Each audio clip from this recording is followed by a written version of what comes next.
programming, and that programming is grounded in MHPSS. So practically that job includes supporting all our humanitarian country programs that have protection of women and girls and at-risk groups in emergencies programming, and spending a lot of time usually in country context, now providing a lot of that support remotely, unfortunately, and working very closely with our Trocaire teams in country, but then also with partner organisations.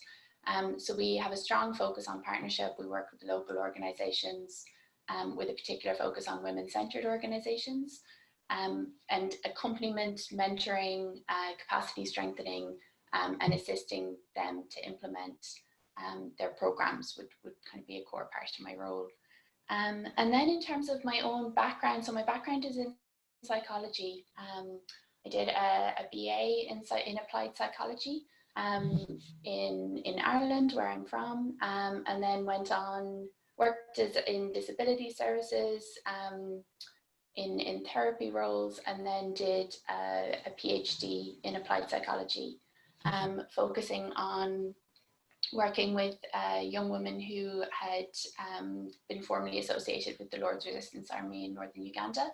So my work was situated within a participatory action research project over a number of years with young women who'd been formerly associated with armed groups and with their children who had been born as a result of forced marriage within the armed group, and with other internally displaced women and girls as well. So really kind of grounded in a very participatory way of working. And I did that PhD alongside working on that program. So a multi-agency reintegration program in northern Uganda, which was also linked to programs in other countries as well at the time. And then did so then went from that to working with OHCHR in Uganda on transitional justice and on issues around women and girls' access to justice, and joint programs around the post-conflict processes there at the time, and also had worked in kind of a range of different countries. So Northern Ireland with victims and survivors, a victim and survivor-led organisation for people who've been affected by the Troubles in Northern Ireland, and then also worked in Sierra Leone prior to and during the Ebola outbreak in Sierra Leone as well. So kind of a range of different types of experience, and then some academic experience as well, some postdoctoral work. So those would have been the things that I did before joining Trocaire, and I've been working in the sector now for 15 years. So kind of have always stayed within psychology and within protection, and kind of kept that throughout, but mainly working in humanitarian settings for the last number of years now. So I hope that's helpful, and happy to answer any questions on that. Thank you. Thanks so much, Fiona. Very interesting. And Fiona and I had a little chat before this because I was like, I know you from Myanmar, but we finally figured out how we knew each other. It's still such a small world. Next up, I was going to ask Ellie Hutchinson, if you don't mind jumping in. Yeah, sure. Thank you so much for inviting me to come along this morning here where I am in Scotland. I feel a bit of an imposter following Fiona there with all that amazing experience. So my background is slightly different. So I've focused a lot around domestic issues here in Scotland and in the UK. So I guess I'll start backwards of my kind of degrees and how I kind of got to where I am now. So my undergrad degree was International Development Studies in Norwich, and then I did a master's in International and European Politics here in Edinburgh. And then I've really been working in NGOs in the UK for about 15 years, with a focus on kind of wellbeing and community wellness, but from kind of a structural perspective of what oppressions limit well-being. So I've worked in gender-based violence and housing and children and young people, So I was a support worker originally at rape crisis centres. I've done lots of volunteering. And when I before I went into consultancy work, I was a manager for Children and Young Person Centre here. And that was working with marginalised children and young people living in poverty, young people not in education and training. And through that work, set up some programmes on mental health and wellbeing for children, for young men as well, doing specific gendered programmes for young men on that. As well as groups for women engaged in survival sex work. And then kind of grew a consultancy business alongside working in NGOs as policy people and doing policy and participation and various other bits and pieces. And I set up my own charity called the Empower Project, which looks at tech facilitator abuse.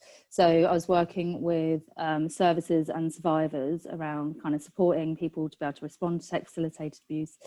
And then that kind of grew arms and legs. So now I'm a full-time freelancer during a pandemic, which has been interesting.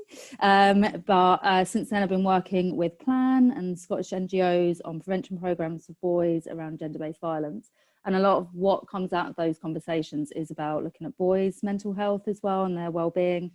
A lot of that being flagged by practitioners, and also looking at how boys are kind of almost being, there's a grooming process almost to kind of the alt-right and sort of far-right worlds online, so kind of exploring that.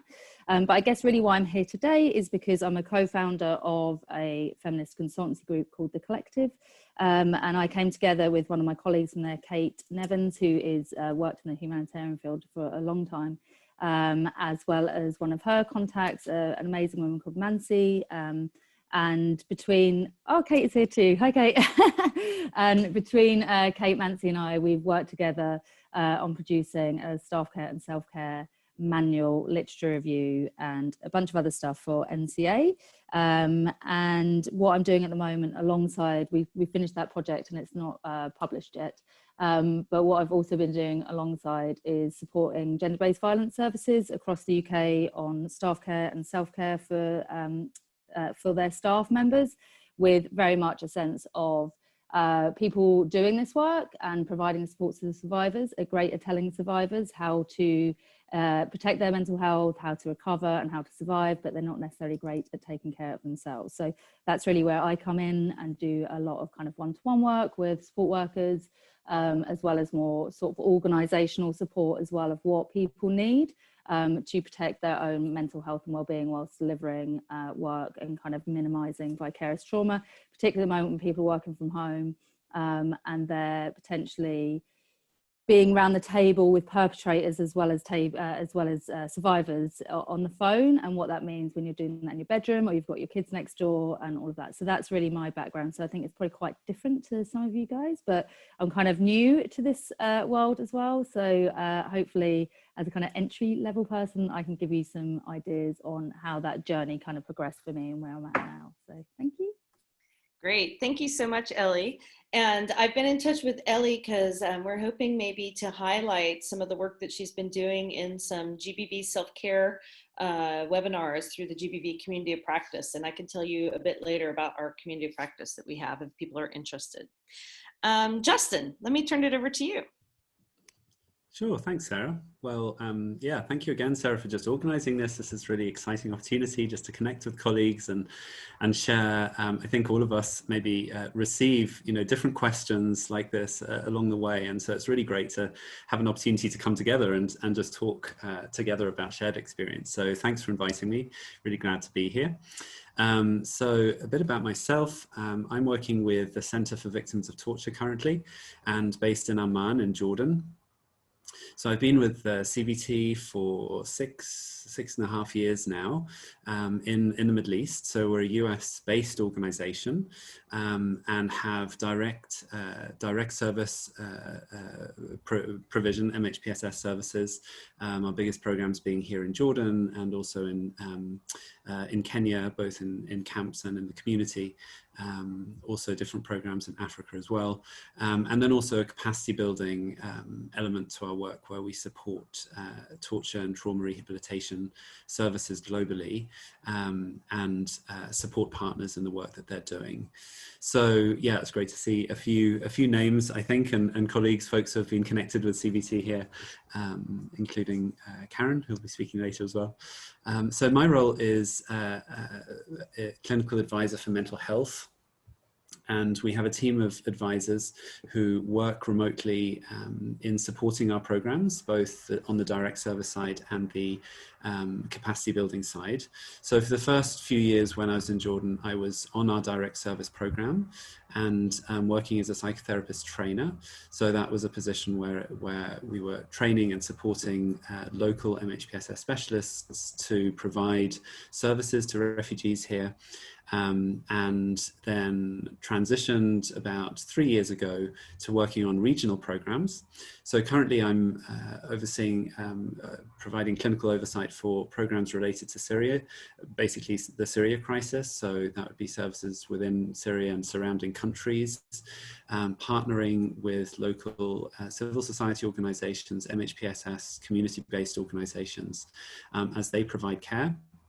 So a focus on staff support, self-care provision, but also training people to provide interventions at different levels within the ICRC pyramid, more specialized sort of level 4 and level 3 services. And a new direction recently we've been moving in is contributing to the work of documentation. So starting an approach called Therapeutic Documentation, where we're looking at how we can work with legal human rights organizations to help documentation processes be more therapeutic for those who contribute, for survivors who are involved. And that's been an interesting development to be involved with in the last years. So that's my current work, and I guess a bit about my journey. My journey in the profession really came through my involvement in the region specifically. I've been in the Middle East since 2000, so I guess, gosh, 20 years now, almost, and have really been doing a number of things. First of all, not in the MHPSS field. I was in Syria for about 8 years prior to the war, and doing a number of things, some development work in the health sector, education sector, regionally, both in the Iraq crisis in 2003. And actually, I think that's really where things began, because as I was involved in projects in Iraq at that time, I just saw the lack really of focus on MHPSS, and the really few services available to help support people who had been through trauma. And so I was thinking at that time of returning to the UK, which is where I'm from, and doing some further studies. So I actually entered took an interesting route. I mean, each of the countries we represent here, I think as colleagues, have different routes in training. So I actually took a postgraduate route into the field, and in fact a connection with Ellie, because also studied in Norwich and at the university there. So I did a postgraduate diploma in counselling, and then spent some years working towards accreditation with one of the UK bodies, the British Association of Psychotherapy and Counselling. And during that time, really just gaining lots of volunteer experience in a range of different settings in the UK, but always focused on being back in the Middle East. And so I then pursued research, and I did a PhD looking at more Western approaches to counselling, specifically more non-directive approaches to counselling in a Syrian context. So I was doing that research in Syria. And yeah, that was really interesting for me, kind of very new profession as well in Syria particularly.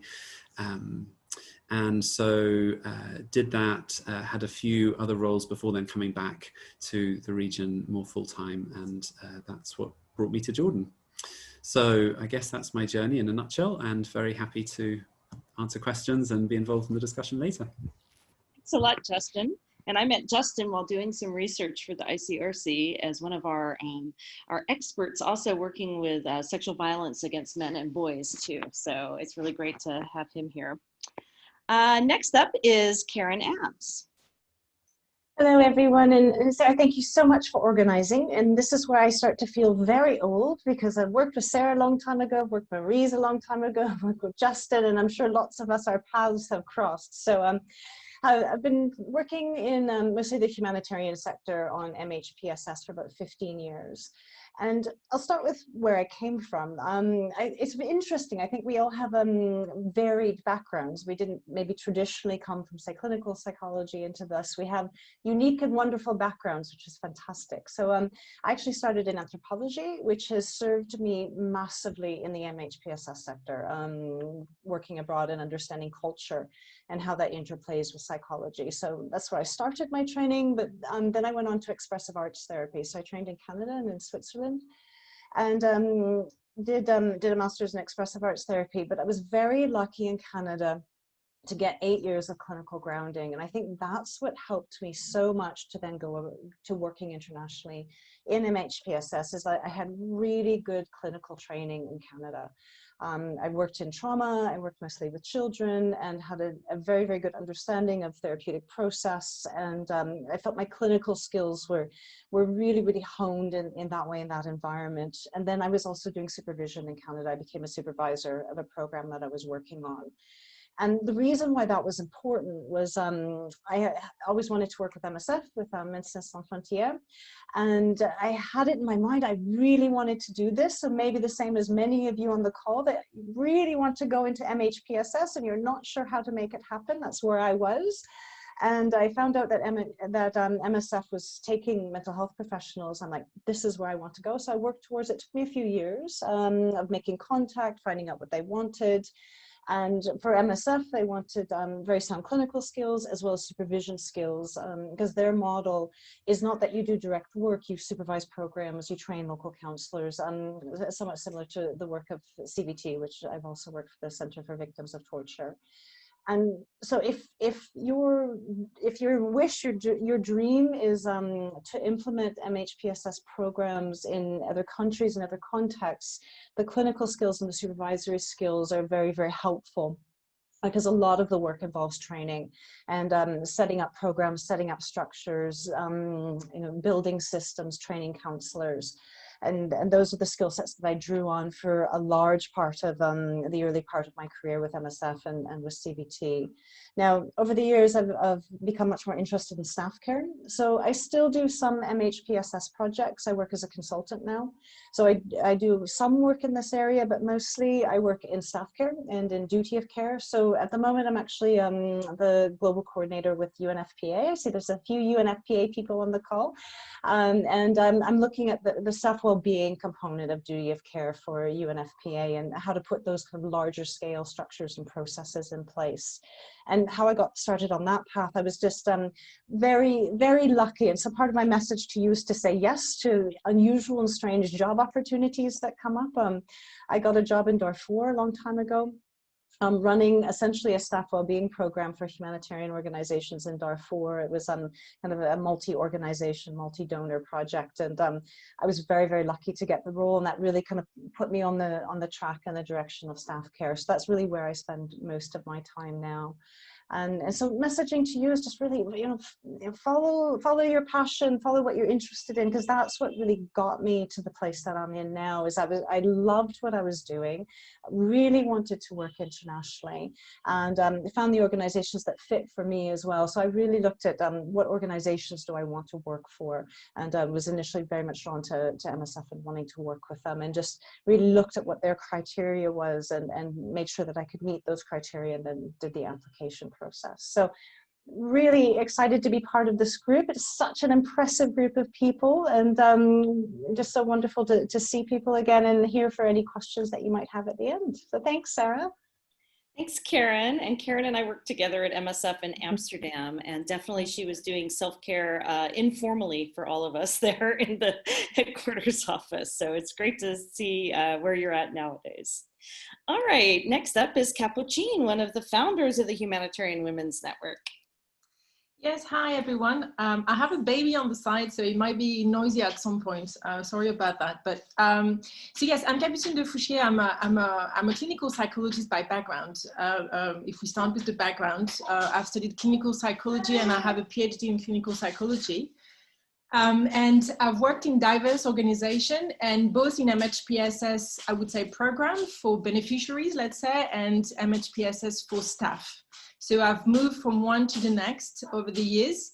And today my role is to be a staff psychologist for ICRC. So my role today is really to build a mental health and psychosocial support system for staff within the ICRC. ICRC is 20,000 staff around the world, so it's a massive organization. And we are actually really starting this project because they didn't have, they had things, but not really well structured before. So we really are trying to build a system for staff. I've started, my career path is really that I started as a clinical psychologist doing, providing care to victims of torture. And so little by little, I moved from taking care of, individuals who were suffering to supporting, others doing that role, and then supporting organizations, setting up systems to do that. So I've started actually in France because I'm French, and then I moved to the UK where I work for an organization that used to be called Medical Foundation. Now it's called Freedom from Torture. So it's providing care to a victim of torture. And then when I came back to France, I actually created a specialized unit for survivors of torture in Paris because that did not exist at that time. And then I started my PhD, and I really focused my research on, evaluating the impact of EMDR in the treatment of torture survivors from West and Central Africa. And that's how actually I moved to the field, and I moved to Cameroon. And this is, where it started for me really, because I was there and working for a local organization, and then soon moved to UNHCR. And then, traveling, and I got a regional position with SOS Children's Villages, for those who know this organization. So I moved, around the region. And then little by little, you create a network, and then there is another opportunity. And I moved to Central African Republic with Save the Children. And I worked with Care International. And then ended up, it was in 2014 or 15, and then they had a position in Guinea for WHO, and I actually got that position. So I studied for during the Ebola crisis. And this is when we actually created the the Humanitarian Women's Network, actually. And then from WHO Guinea, I moved to WHO Geneva, and I studied for almost 2 years. And then I really wanted to recenter in staff MHPSS and a bit less on programs. And I was lucky enough to get the position of ICRC staff psychologist and transform that into developing a program for the entire organization. So that's more or less my background. And I'm really happy to answer any question you may have. My experience is that being a clinical psychologist made a difference in terms of clinical skills and in terms of supervising others, providing care and support and evidence-based interventions. And even when I was only doing public health, I think it was very useful to have this background. And if you look at staff care as well, having a public health approach is definitely, for me, very important. And I think this is definitely adding value. It's an adding value when you set up programs. To have the bigger perspective and to work with organizations to set up that type of system, not only looking at individuals, but also looking at how the work is organized. And so now, I mean, with the advocacy that I've done in ICRC, we actually recruited now an organizational psychologist. So I'm working as, we are a team of 2, an organizational psychologist and myself, and that really is super complementary. And yeah, so for us, it's the beginning of the journey because we have a 5-year strategy. It's 2020-2025, so it's almost 1 year now, but we still have a long way to go in terms of our objectives. And I'm happy to discuss with anyone who have questions about, MHPSS for staff and which organization are actually doing that, because more and more organizations are looking at that, but with very diverse systems and diverse approach. Yeah, so this is me. Great. Thank you so much, Capucine and Baby, for the contributions. And Capucine and I also met through the Humanitarian Women's Network. And I just want to give a little shout out to the Humanitarian Women's Network, which really has been a very positive, I feel, and safe place on the internet for women in the humanitarian field to kind of explore different things, ask questions, and get support. So it's a real great community that you've built, Capucine. So thanks for that. And last but not least is my dear friend Maurice, calling in from Bangladesh. Thank you very much, Sarah. Nice to meet you, everybody. And thank you, Sarah, for organizing this webinar. I think it's really a great opportunity. I'm happy to be able to join and to share my experience with you all. And nice to see, you know, familiar faces also. So my journey started in Canada. I did a master's in social work, so I'm a clinical social worker, and even during my master's, I focused on issues of violence against women. And I went on to work, so like entry-level position for me was to work in a crisis line, then in a women's shelter, overnight. You know, I did overnight shifts, this kind of, you know, the worst positions, then eventually had like kind of better positions. I worked in the community level in a domestic violence unit. And then I moved on to work for the Ottawa Police in the victim crisis unit, where I dealt a lot with domestic violence, sexual assault. I then worked with the Ottawa Hospital in the sexual assault center of the hospital. So I did a lot of kind of frontline crisis intervention work. So I was drawn to this emergency crisis, and then I had the ambition to work abroad. And like Karen, I focused on wanting to work for MSF. And so eventually I did. And so my career started my work abroad. Now I've been 15 years abroad. It goes really fast. I just want to say once you start, and it just keeps going and going. But so I joined MSF as they called it like MHPSS specialist. So I did several missions and working directly in the field where, like Karen was saying, we implement the program, we adapt the program to the cultural context, and we work with local counselors. And the role is training, coaching, mentoring, and, you know, ensuring the quality of the program and not doing the counseling directly. And I moved on from that position to becoming a manager of the programs. And part of the reason for that is also when I started doing mental health in MSF, it was 15 years ago, and mental health in those days was not recognized the way it is now. And there were some frustrations to, you know, the resource allocation or the importance that mental health was being given. And by going to the management role, I felt that I had more influence to be able to ensure that these components in the projects would be given the value. So I then, for many years, was a project coordinator, and always in projects that had a big mental health component.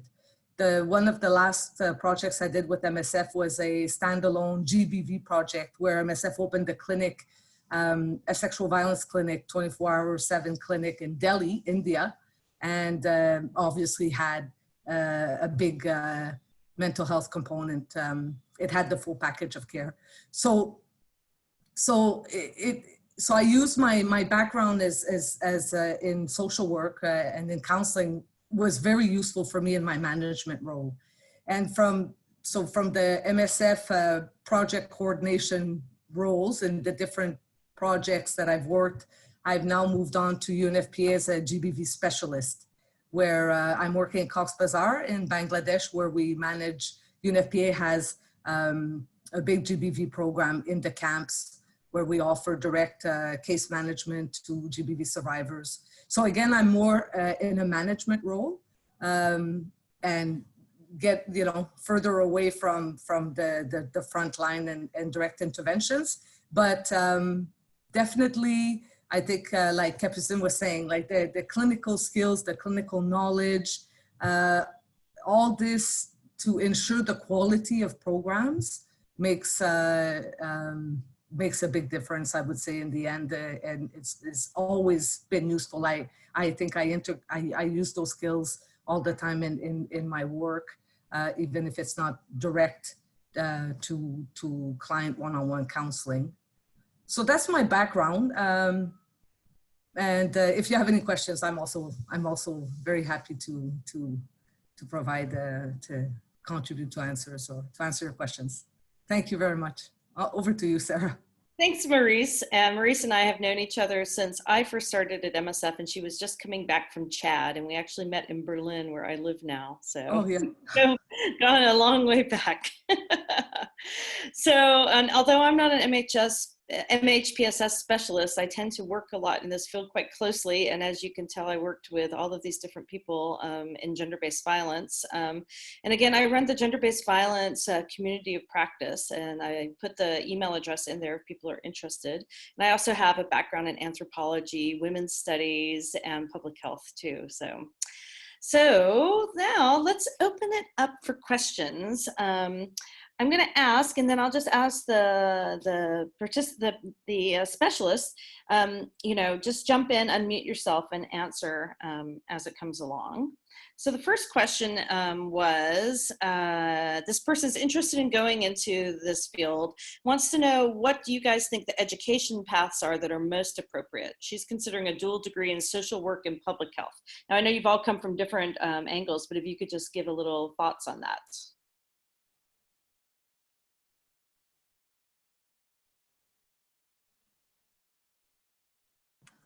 Well, from my side, I think that would be a very good combination. Actually, it's what I see being in the field now is definitely that the whole public health definitely is an asset, but I would the priority for me would be to get the degree that gives you the clinical skills and that direct intervention, which is what you always fall back on, that experience or that knowledge. Like Karen was saying, the years of all that clinical background experience, I think gives you that strength that really makes a difference in terms of your understanding and technical abilities once you're in the field.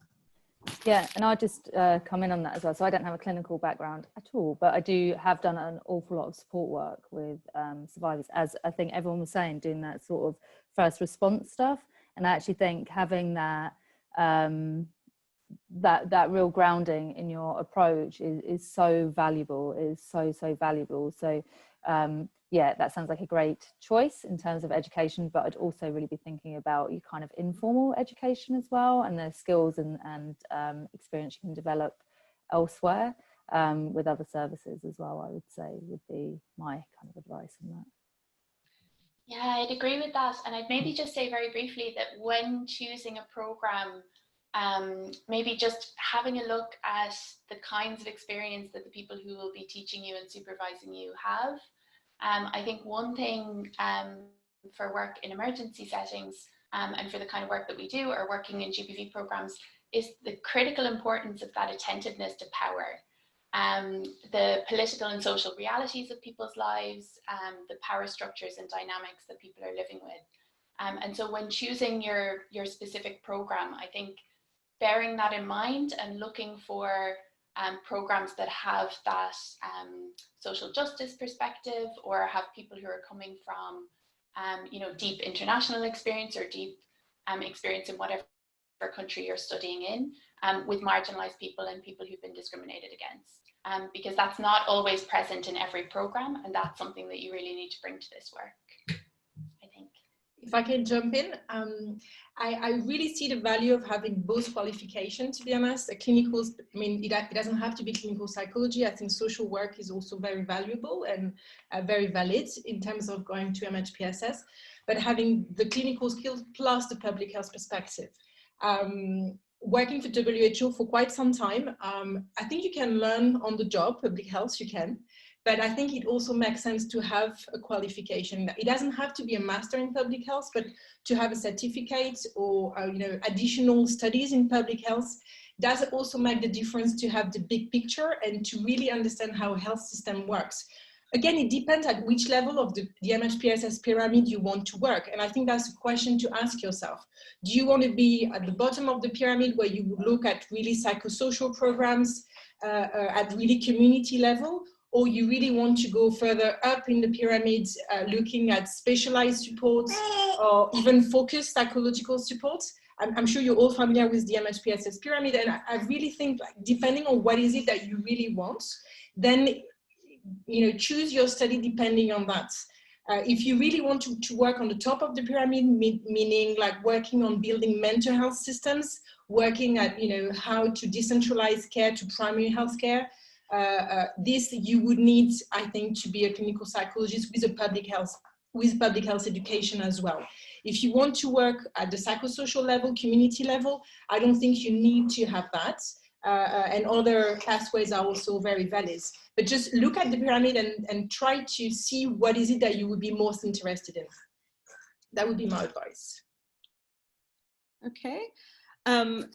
I'll jump in, and there's a couple of questions here that I have specifically about the different master's degrees.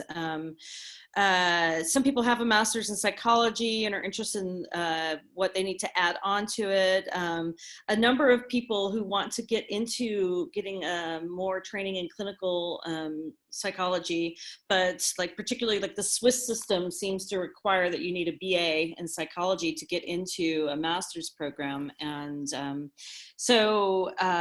and then also, let's see, Haley wanted to know about will that lack of a clinical background restrict her further? Do you guys have any thoughts on those? I can maybe speak to the conversion of degrees, because I had a very strange degree path that might be helpful for people.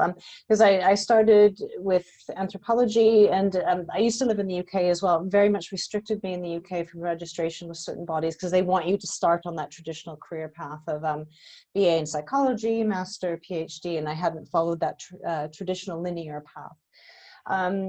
So what I did when I got to the master's level, I did a master's degree in Canada in just art therapy alone, but I wanted to do more training than that. But again, it was that pathway that some universities want you to have followed from the BA all the way up to the PhD. So I looked internationally and found a program in Switzerland that offered conversion of the degrees that I had done in Canada, and offered me a fantastic master's in psychology and expressive arts therapy. So I think it's getting creative with what you have and looking globally for programs that might fit you as well. And I think at the end of the day, employers are looking for, depending, as Capucine said, which level of the pyramid that you want to work at. They're looking for you to have the right skills, not necessarily that you have, you need the degree, but you also need the really solid skills behind it, and that is so important. I have very broken down. But from my perspective, just if you're looking at degrees, get creative around where you're looking as well. Okay. Anyone else want to jump in looking at the different master's programs questions? Yes. Oh. Sorry, I'll just go briefly. Yeah, just really emphasizing what others have said as well, just the range of options that there are. And I think, definitely looking at where you want to get to and where your focus wants to be in terms of the pyramid, but also the context that you work in. A few have alluded to the fact that so many jobs in MHPSS are around capacity building, training, project management. This is clearly kind of a route that people kind of go as well. And so, there are different needs there, like those sorts of roles, do require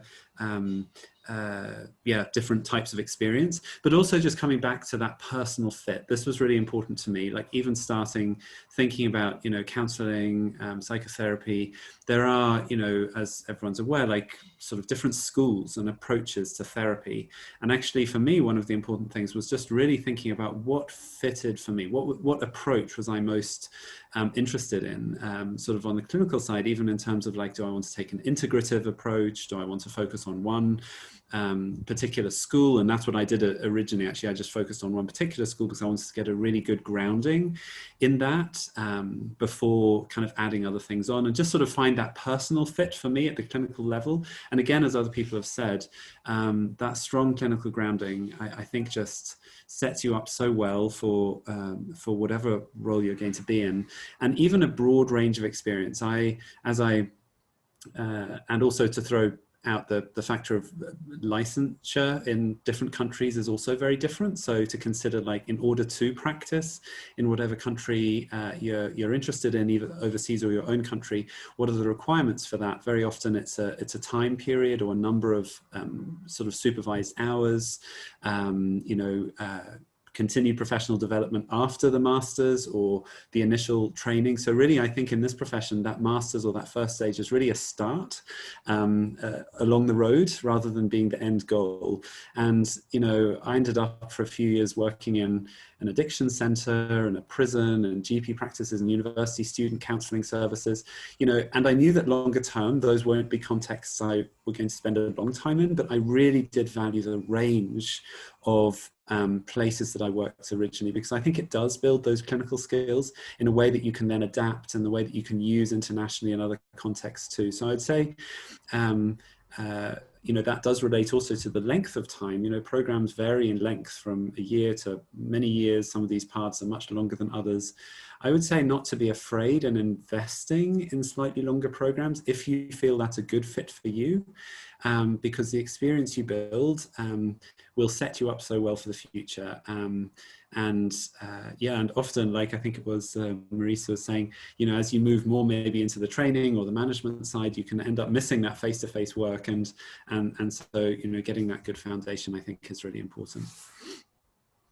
Thanks a lot, Justin. And there's a couple of questions here specifically related maybe to gender-based violence. And I just wanted to ask those who have a master's in social work or who came up through working with domestic violence shelters in country to reflect on that. And if you think that that's helped you in your career, because I know that a lot of the GBV jobs that we see, the social work profile really, because we focus so much on case management, really helps a lot too. So that's Ellie and Maurice, I think. I was just thinking about that. I mean, I feel like what I really enjoy about all the roles that I've done is being able to combine that face-to-face work with the strategic stuff or the training stuff. And I think that's where, so I try very hard not to lose that. So when I was, chief executive of this Children and Young Person Centre, like I would run the sessions too with the young people around some of these issues. And I think without that, I would struggle, because I think it's really, because I think it gives you a grounding in like the realities of what people are facing and experiencing. So yeah, I think it's important to either have that grounding or find ways to always be connected with it, because it is that participatory approach. And also that's where I guess like my work is very community focused. So it's doing a lot of group work stuff. It's also looking at the political threads around people's well-being. So looking at those sort of structural forms of oppression that limit people's well-being. So whether it's living in poverty or being a woman or whatever the kind of oppressions that people face, and coming together as a group. So I think my approach is very much coming from a kind of feminist activist background as well, which is like, I've done a lot of activism and campaigning work of that consciousness raising, I guess, as well, like what you're experiencing as a survivor of whatever form of gender-based violence it is a result of sexism and sexist oppression. So kind of coming together and seeing like activism as part of your self-care and mental health and well-being as well. So I don't know if that answers the question, but that's what my train of thought was taking me, Sarah. So sorry, I hope that helps. Does anyone else want to add anything in? I was also just trying to think when you asked the question. I would say for me, definitely that background of I call it the front line. And then I was just thinking of what Justin had said. Like I also did a lot of different frontline positions, and most of them, so back in Canada, and most of them were in the field of gender-based violence. And to answer the question later on, it was very useful for me. I went back to those experiences often, and especially in places, in contexts where I had to come up quickly with a creative way of setting up an intervention. And, you know, you're trying to think what would work here, what can we do, because you're in an emergency setting. And I drew from those experiences, like setting up a support group, or, you know, okay, let's try to do this, and trying to have, being a bit creative in the approaches. And now in the management, definitely, like for me, it's easy to spot kind of the errors that the program is making in terms of anything that is not fitting the survivor-centered approach. So when a question comes up with a complicated case, you know, that has a legal implication, you know, so my background with the police, the legal component aspects, all that knowledge, boom, it comes, and then I have bearings, and it does make a difference. I find like to be able to like guide the teams, I would say. I hope that helps to answer the question. Thank you. Yeah, and just quickly as well, just to add to that as well, just thinking about in terms of the work that I'm doing on staff care for first responders. I think if I didn't have that background of knowing what it's like to be a first responder as well, or to be like a gender-based violence support worker, I think that's really helped in terms of the work that I've been doing. And particularly, I think, and somebody said this to me, for an organisation who contracted me to do some staff care work, because I'm a mum as well, and I've got 2 small children working from home in the pandemic, and I've had that background, and I'm looking at well-being from a feminist perspective, all of those like personal bits as well, because I've got a deeper understanding of what other people are experiencing, because they know I can maybe relate to what's going on in their lives. So I think, yeah, like it absolutely helps having that grounding and that trust as well, that you know where you're coming from with this. You're not plucking out of thin air. You know what it's like to work in those environments. Just to add something on this very quickly, I fully agree with what Ellie just said. I think both, if you want to look at programming of MHPSS, having been in the shoes of the person taking care of others is, for me, super important, because it's an issue of credibility as well. When you train others, when you supervise others, if you haven't been in that position yourself, I think personally, I find that problematic because you can't really relate to your experience. So yes, we want to implement, for instance, evidence-based intervention, but it's not just about a manual. It's about also your clinical expertise and experience in implementing those interventions, for instance. And if you haven't been in that shoes, for me, it's really a big, it's a lack of expertise, to be honest. Now, looking at staff care, having been a humanitarian worker myself makes a huge difference. And I can tell you from my experience today, when I talk to our staff and I see that they need a referral to an external psychologist or psychiatrist or mental health professional, the first thing that they would say to me is, please send me to someone who understands what it is to be a humanitarian worker. They don't, and I completely, fully understand that. They don't want to be spending like 5 sessions explaining what it is to work for ICRC or for MSF or for whatever organization. So they want someone who can relate to what it is to be in that role.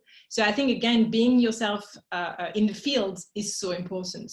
Because this is, being on the front line, as everyone has said, is crucial, and it gives you humility as well in terms of what's possible in certain contexts. But this is where creativity, I think, kicks in as well, because sometimes it's really complicated to do this work. And so, yeah, get field experience, clinical experience, be in the field. That's really my advice. Okay, so we're coming to the end of our hour. We just have about 5 more minutes. There was a question from Dina, and she's thinking, she's working in Uganda. She runs an organization there, and she's been working a lot in MHPSS, but she hasn't had a role that's specifically in protection or gender-based violence. Do you see any obstacles in moving up in the field without having had a specific protection or GBV role in your background?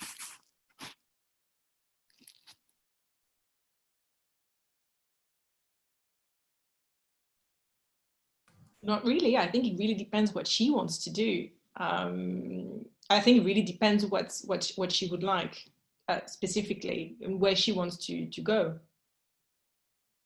I also agree with that. I feel like if you want to go into the gender-based violence world, though, having the counseling background, it's helpful to take some of the training so you understand the language, because we have a specific language that we use, and you'll get tripped up in interviews if you don't understand it. So that's my 2 cents. Anyone else? Yeah, maybe just to say briefly on that. So if your interest, Dina, is kind of moving more into GBV or roles within GBV, it is something from a recruitment perspective, we find it very hard to find people with both those sets of skills. So when we're looking for roles that have a strong MHPSS focus, we often find it really hard to find people that are grounded in the GBV work and have the MHPSS skills. So that combination is actually a really tricky one to find. And this kind of links back to things that Ellie was talking about, you know, that grounding in support work, that grounding in feminist perspectives, what Maurice was saying about, you know, that really strong kind of lived understanding of the survivor-centered approach. And having that together with your MHPSS skills is often a kind of combination of qualities that can be quite rare. So I would echo what Sarah was saying about kind of really going in deep on the GBV side. And really kind of maybe through engagement with other organizations, like women-centered organizations that have a strong GBV focus, and seeing how to kind of deepen your experience on that side, if it's an area that's of interest to you. I hope that's helpful. And she says, thank you. Yes, it is helpful. So, and then this last question I want to end on, which I think is one that we all struggle with, both in GBV and mental health, is, can you be a generalist within the field? And how do you get an entry-level job in the humanitarian emergencies field in MHPSS? Thoughts?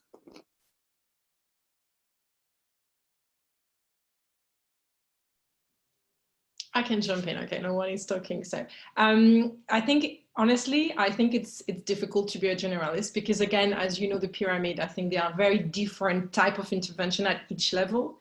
And I think recruiting people, if let's say I want to implement something on the level 4 of the pyramid, I will look with people who have this specific background and experience.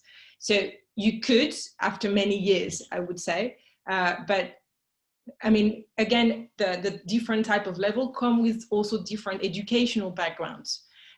So I think maybe get some experience in each level so you understand the differences and what it actually means to work at this different level, but then pick the one that you really like most and specialize yourself in that area. It would be much easier for you to find jobs. That would be my experience. Also, if I may just also say something, I'm the only non-English speaker to that call, and this has been crucial for me to find jobs. The fact that I speak French, that's exactly what helped me in the first place to get my first job, because they struggle to find people who would speak French with that type. Maryse is Francophone, sorry.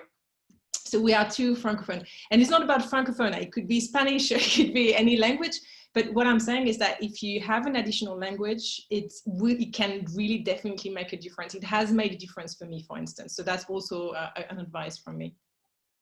I would second about French speakers. There's always a desire and a need for French speakers, particularly in the GBV world as well. Anyone else want to add that about the generalist question or entry-level jobs? I would just echo what Capucine was saying. If you look at international roles in MHPSS, they're usually quite specialized already. If in terms of international recruitment, with more localized recruitment, maybe if you're an MHPSS generalist at the moment, look locally wherever you're living, and maybe look at that as your entry point before you may work internationally. It's building again that skill set, building again that you have the skills and the competencies then to be able to go and work internationally if that was your goal with working in a different country. But it's making sure that you have those core skills, as Capucine said, at the different levels of the pyramid. And because internationally you're often hired because of your specialist skills. And you need to have a specialism at some place in that pyramid.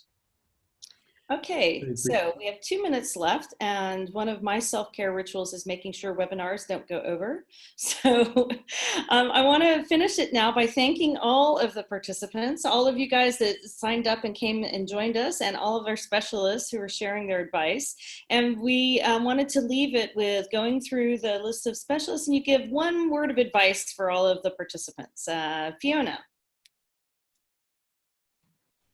So the one I thought of is actually one that's been talked about quite a lot, but I still think I'll end with it, and that's really thinking about those core skills in having supportive relationships with other people.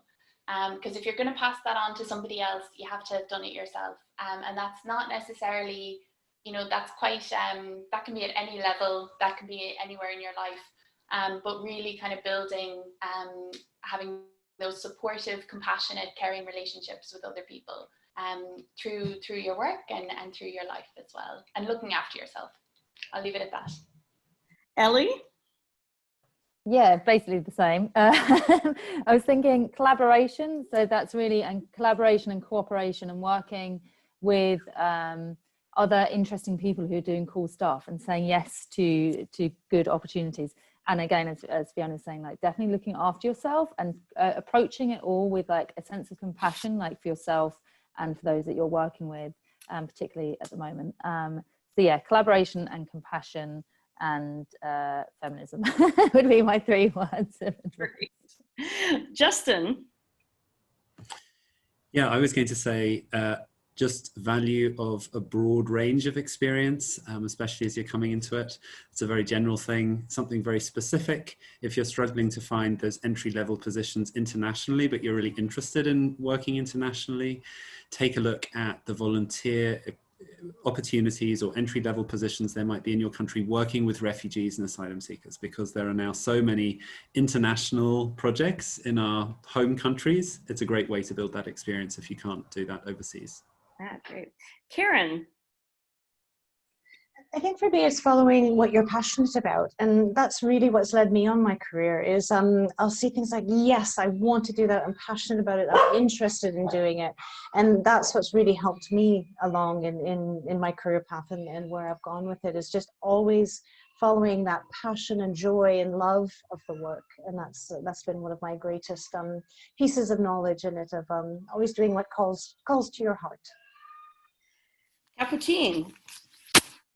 Yeah, I think I've said it all, but clinical experience, field experience, and learn another language. That would be the 3 things. And take care of yourself, because it can be tough sometimes to be in that roles. And I think it's really important to have a very good support network for yourself. Yeah, that's it. And last but not least, maybe one last one. Reach out. Reach out. Do not hesitate to send us an email and say, this is who I am, this is where I want to go, can we have a chat? Do not hesitate. And that's this is what the Humanitarian Women's Network is about. It's connecting people. So again, reach out to people. Great. And Maurice? Okay, well, for me, the advice would be confident in yourself, because I find, especially throughout my career, and when I was in the MHPSS role, I found that it really helped me to be confident in the vision of the work and the way I wanted the program, or I ran the program, because you're working in a multi-sectorial environment, and MHPSS is not always prioritized, and it's really important to have that confidence to you know, move your project forward, your ideas forward. So along with your passion, have that confidence would be my my word of advice. Thank you very much, everybody. So thanks so much, you guys. I found this very inspiring, and I guess I'll leave with one little piece of advice. Also to think this is a marathon, not a sprint. I've been doing this, I can't believe it's been over 20 years now, but I often still feel like I'm a beginner and I'm learning things. So I always try to keep a learner's mind, and all of the people I invited to speak today have inspired me in my work, and I've tried to stay in touch with them. So connect with people and reach out again too. I also agree with that. So thanks so much, everyone. And I will stop the recording now and we will upload it. I'll share it on the Humanitarian Women's Network Facebook group and also through the Gender-Based Violence Community of Practice. If you came to the webinar through some other means, you can email me at gbvcop@gmail.com and I'll make sure you get a copy. Thanks again, everyone. Have a great day. Thanks. Thanks, Sarah, for organizing. Thanks, Yeah, thank you. Bye.